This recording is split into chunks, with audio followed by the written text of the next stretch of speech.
Hola, bienvenidos. Hoy vamos a abordar el tema de tipología textual. Primero, ¿qué es tipología textual? Es el resultado de la actividad verbal concreta de un emisor que actúa con una intención comunicativa. Esta organiza y clasifica los diferentes tipos de texto con base en sus características y su finalidad. Segundo, tipos de texto. A. Narrativo. Este se basa en hechos reales.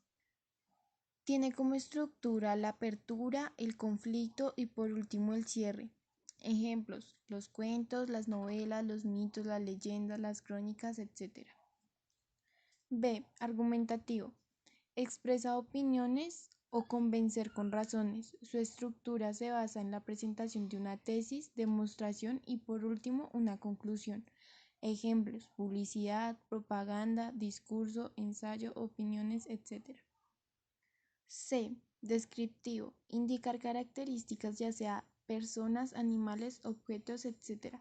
Su estructura se basa en tema y detalle.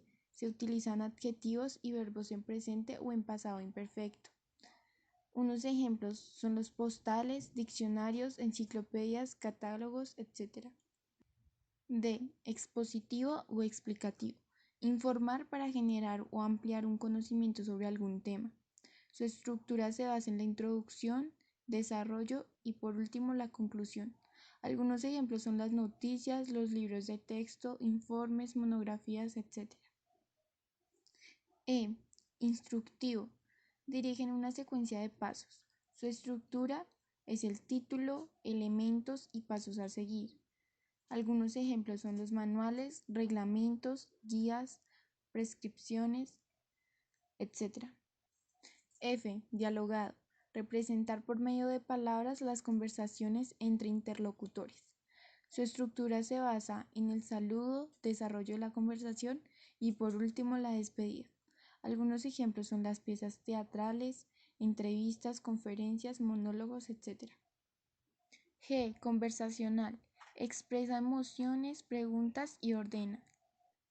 Este utiliza exclamaciones, interrogativas, coloquialismos, abunda el verbo en pasado, uso de conectores. Algunos ejemplos son los diálogos, cartas, conversaciones, etc. H. Predictivo. Anticipar o predecir. Uso de futuros y condicionales. Algunos ejemplos son los horóscopos, profecías, meteorología, etc. Y por último, I. Poético literario. Expresar belleza. Este se basa en recursos literarios y en un léxico complejo. Algunos ejemplos son los géneros literarios, publicidad, revistas, etc. Tercero, el texto. Este se basa en tres partes fundamentales: un carácter pragmático, un carácter semántico, un carácter sintáctico. Cuarto, unidades que lo conforman: A. El párrafo o parágrafo, B. Enunciado y C. Palabra. Esto es todo por hoy, espero les haya servido nuestra información. Hasta luego.